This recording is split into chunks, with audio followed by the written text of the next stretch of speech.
All right, good evening. Thank you for coming here tonight. I just have a handful of slides with some information to share with you to try to get out in front of things a little bit because this senior year goes by very fast. More information, the same information will get sent out periodically as we get closer to big dates and things of that nature.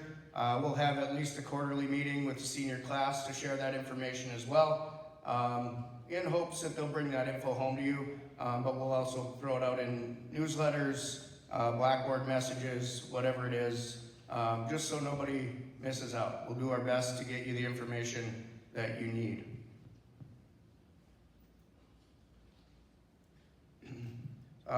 My name is Ryan Salisbury. I'm the principal here, going on year number 3, but I've been here the entire time this building has been open in a number of positions, and so fairly know the building pretty well since it's been open for quite a few years, and still always trying to learn newer and better ways to do things. So we'll do our best to make this year the best year for your senior, and hopes that they can help us make this the best year for our building, because we're going to rely on their leadership a little bit to help everyone underneath them figure out how we do school here.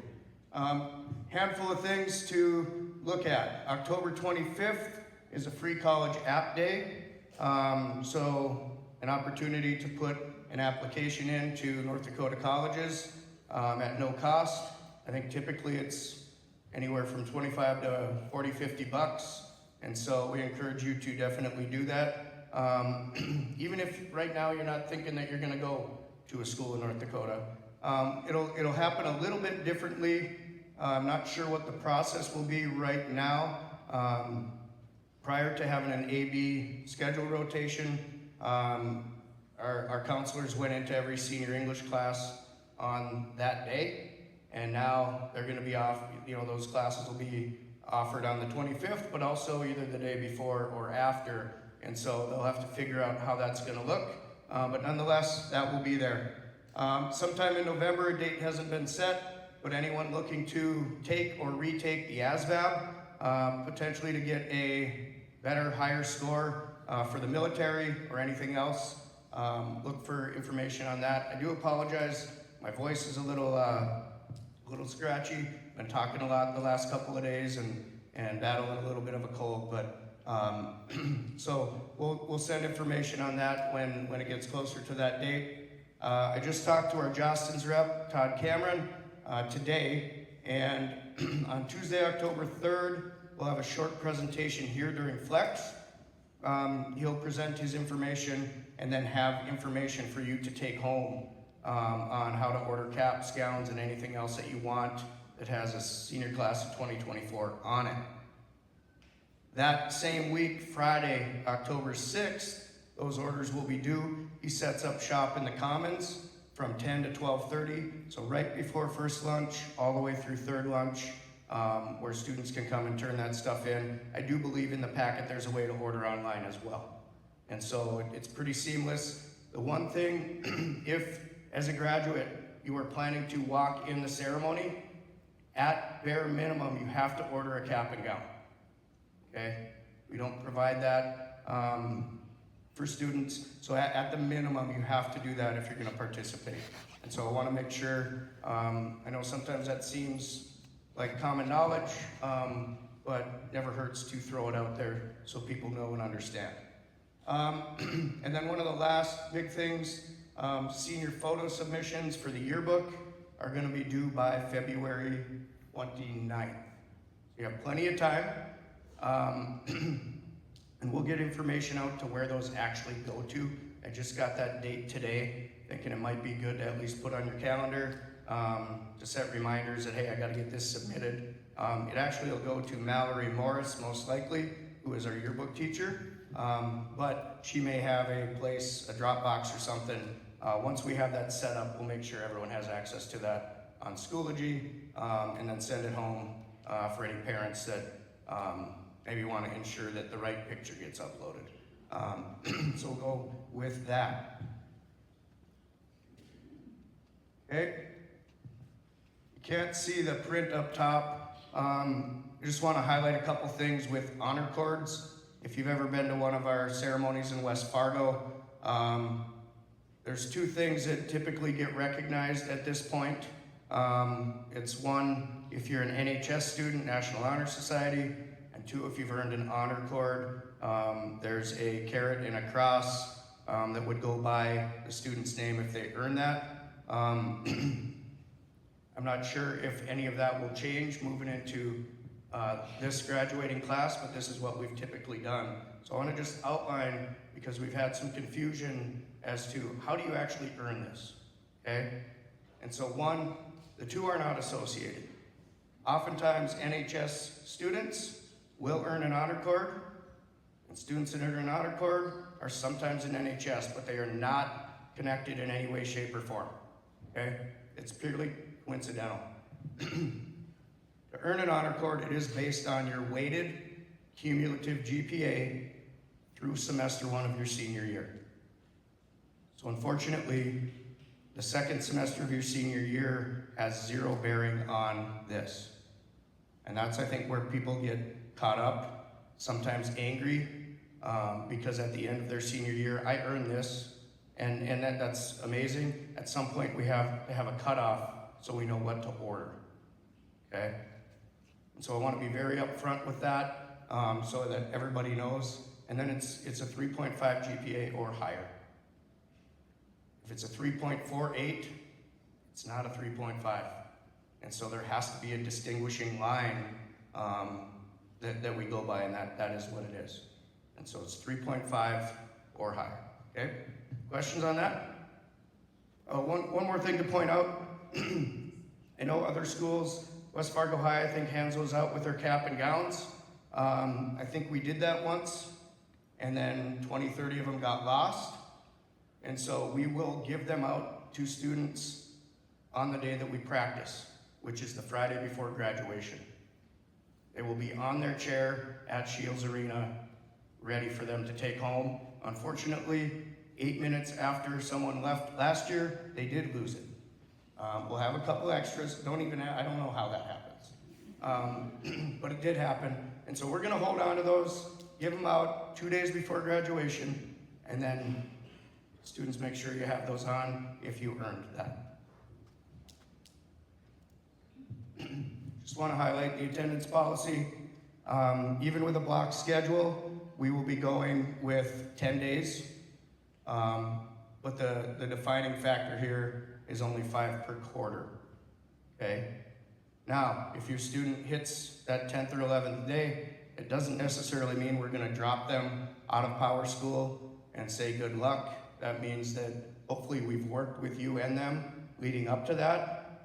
And once we get to that point, we have to have some serious conversations, okay? Missing a ton of school could impact whether you get to participate.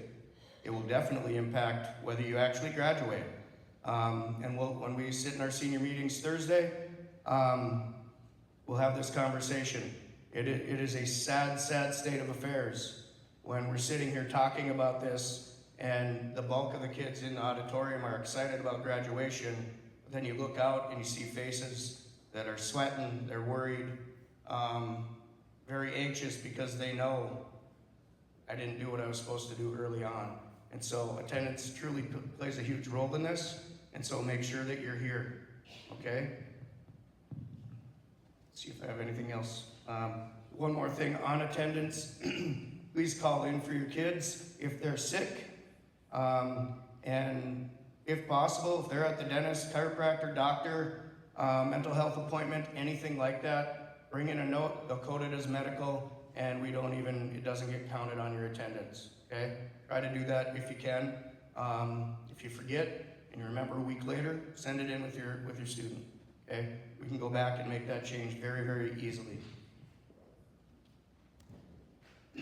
Along with attendance, we have a little bit of a change in our eligibility process. So this would affect any athlete, anyone in any other co-curricular, extracurricular activity. The eligibility rules used to be you had to be passing 5 classes. So some kids that had full schedules, they could still fail too. Starting now in the fall, it will be 6 credit-bearing courses is what you have to carry, unless approved by an administrator, but you can't be failing more than 1. Okay, so that will have somewhat of an impact on some. The other addition here is that you cannot have any detention hours, which means if you skip school or you're late a bunch of times, you may not get to compete, participate, or perform that week. Okay? That will be a big thing, a big change for some. The other side to that is that one thing that has also been added that never existed before is that you can, as a student, become eligible through that week. If your grade goes up, if you come in and make up that time that you missed, we can make you eligible to play, participate, compete, perform. All right? Now, the big question that came up, I was at my son's football meeting at West Fargo High last week, and a question came up, well, my son or daughter's failing a class, and they turn a slew of work in, is that teacher required to grade it immediately? And the answer to that is absolutely not.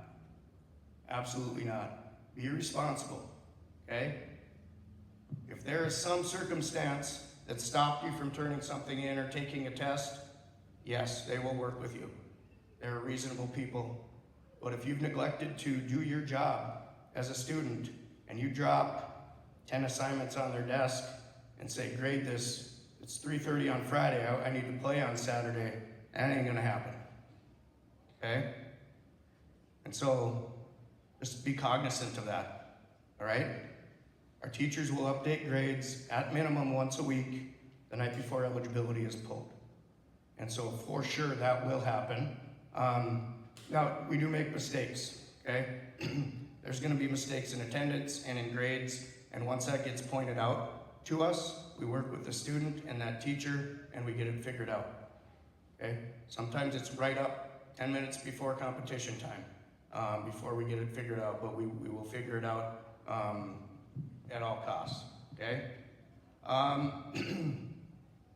At this point, we're gonna stick with the same timeline.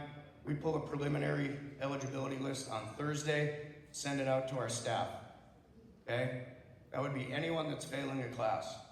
Coaches look at that, advisors look at that, they talk to kids and go, get it together. We need you. You need to be responsible. And then Friday morning, by around 10 o'clock, we pull the final list, we clean it up, and we get it in the hands of everybody that needs it to go into place on Monday. So it runs Monday to Friday, is how that eligibility list runs. We may change that. We gotta talk to our coaches and advisors. We may change that to a little bit earlier in the week. Just don't want to do that haphazardly if it doesn't make sense. So if that happens, we'll make sure everyone's aware of that change in process, okay?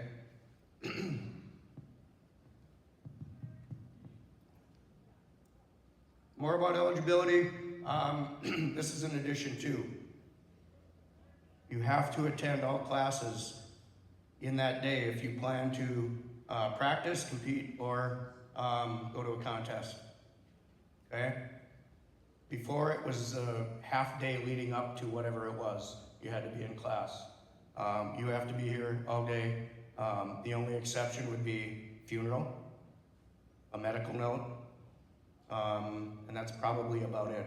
A parent excuse because my child's sick in the morning, but they feel better now and can come play, that's not gonna work, okay?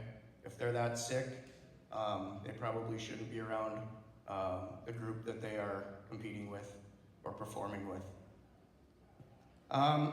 If the contest is on a weekend or the performance is on a weekend, let's say it's Saturday, it would be the most immediate day prior. So Friday, for instance, you'd have to be in all of your classes in order to do that, okay?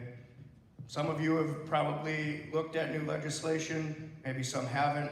I'd encourage you to do that, but there's new stuff out there about online courses and things that we as a school in a district need to do if you request that. I don't want to get into that tonight, but just so you know, if you're in geometry and you're failing and it's really keeping you out of whatever it is you're involved in, you can't simply drop it, take it online, and be eligible right away. If you drop a class, it's a withdraw, fail, or a loss of credit, and that stays with you in your eligibility until one of two things happens. Either A, you retake the course online and have a grade that's passing, or B, the end of the semester comes and we reset, okay? Any weeks that we have that are short, 3 days or less, the eligibility that's in place the week prior to that stays in place for that week as well, okay? But again, everyone has the opportunity to become eligible if they're on that list and unable to perform, compete, go to a contest. And then at the end of a grading period, at the end of a quarter, in a semester, the grades for that grading period are the eligibility list, and they remain in place for 2 weeks. That's just state law. That's how we have to do that. You can't become eligible during that 2-week period simply because the law states those have to remain intact for the first 2 weeks of the next grading period.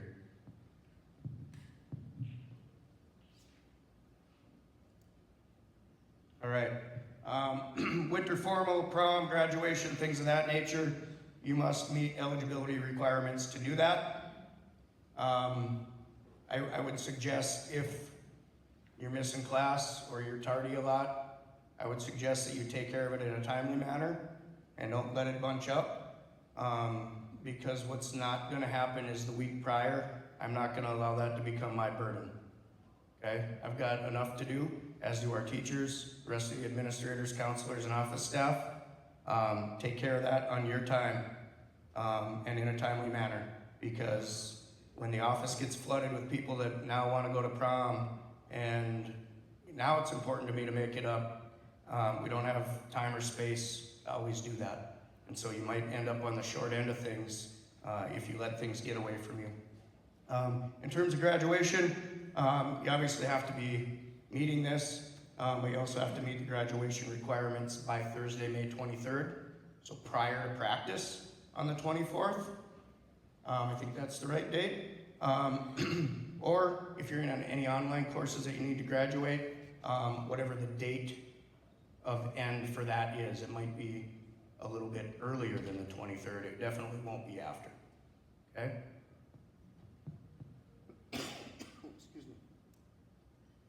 All right, not going to touch on this too much, but the profile of a graduate is something you will do in your senior comp classes, okay? You will put together a presentation on those profiles. You will procure some kind of documentation of how you have mastered that or experienced that or shown that you have met that proficiency. And it'll be part of a presentation that you'll not only give to your class, but we'll schedule a day or two in the fall and the spring. Those dates haven't been set yet. We'll get that out to parents, but then we also bring community members in for all students to present their profile of a graduate to an audience that's more authentic than their classroom, okay? There's a couple reasons why we do that. One, it's very important to learn the skill of communicating and sharing information about yourself, marketing yourself. You're gonna need a job after high school, after college, whatever the case may be. And if you don't practice that, this isn't the only place we practice it, but if you don't practice it, you may lose out. And so we wanna make sure you're set up. The other reason is that we have a choice ready requirement in North Dakota that indicates that our students need to meet essential skills. And then from there, they also have to, if they want to graduate choice ready, they have to meet requirements to be choice ready in post-secondary, military, and workforce. 2 of those 3 would indicate that you're choice ready. Our data came back for our last graduating class, 98% of our kids met the essential skills, which is really the gateway in. and 67% of them were choice ready in at least 2 things.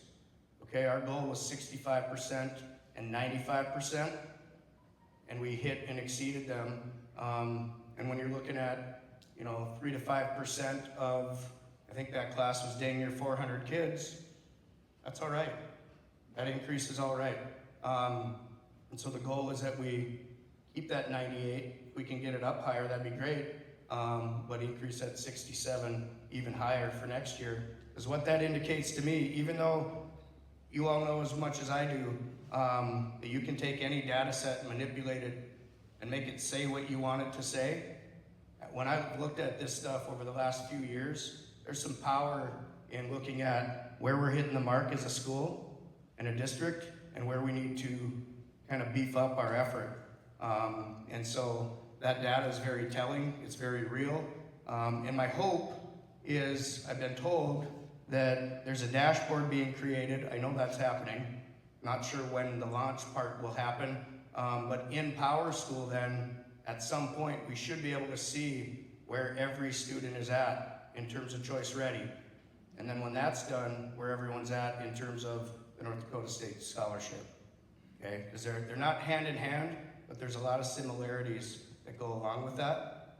So if you're chasing that money for college, we should eventually have a dashboard that allows us to see where we're at and where we need to focus our efforts. So that's pretty amazing. The reason I put this up here is that this is one large part of Choice Ready, and we find value in it.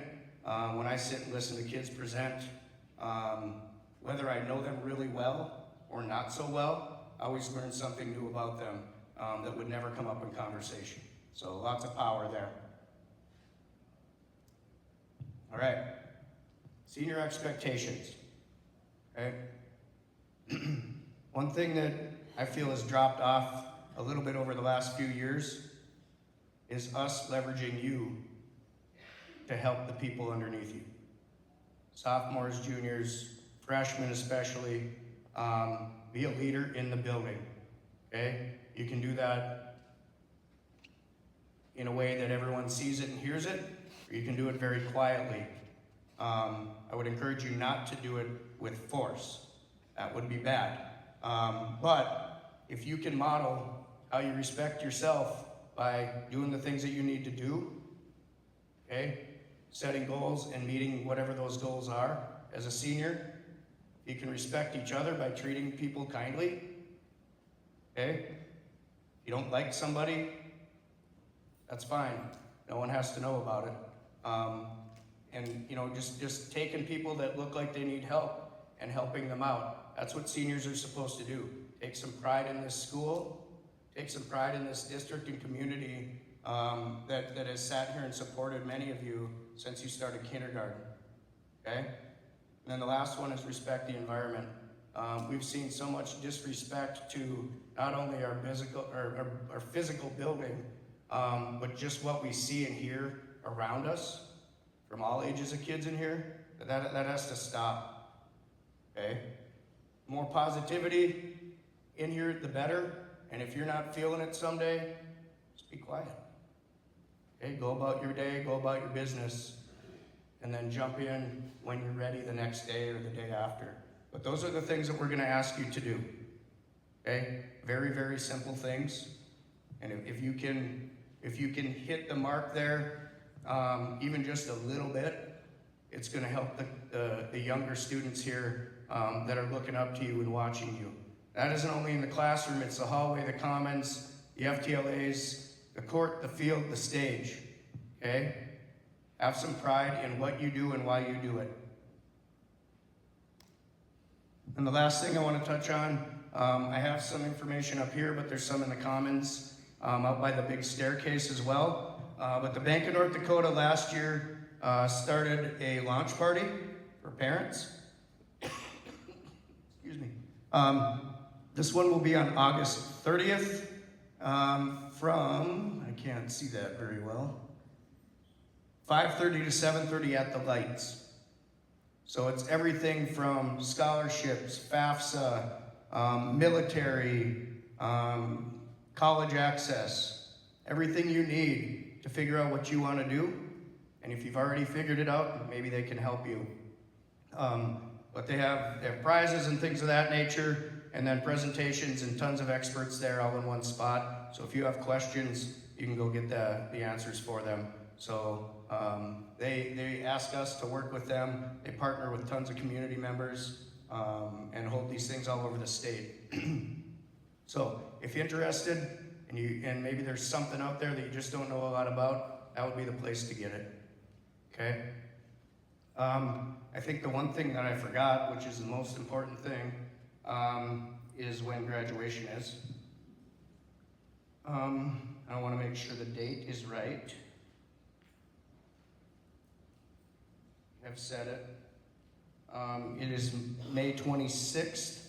It's at Shields Arena. I don't have an exact time yet, but we are the first of 3 graduations until further notice. So ours will be early. I would guess in that 12:30 to 1:30 range. But once I get a time pinned down, we'll get that out there. But I do know that we are first. And so that was set in stone, at least for the next 5-6 years. So we do have that. If you have any questions, I will stay here. This is really all I have at this point. But as we push out information to seniors, we'll make sure to get that in your hands as well, so that you can plan and do all the stuff that you need to as families, okay? Thank you very much for coming tonight, and have a wonderful evening.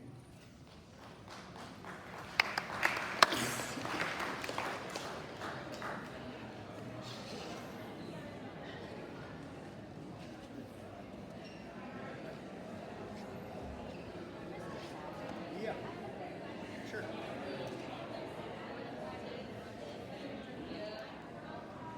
That's different. That's activities. That one does not matter. Good question. Yeah, that wasn't on there. Activities are never part of that. Yep. Right. My girlfriend's probably. You only have 2 minutes. Okay.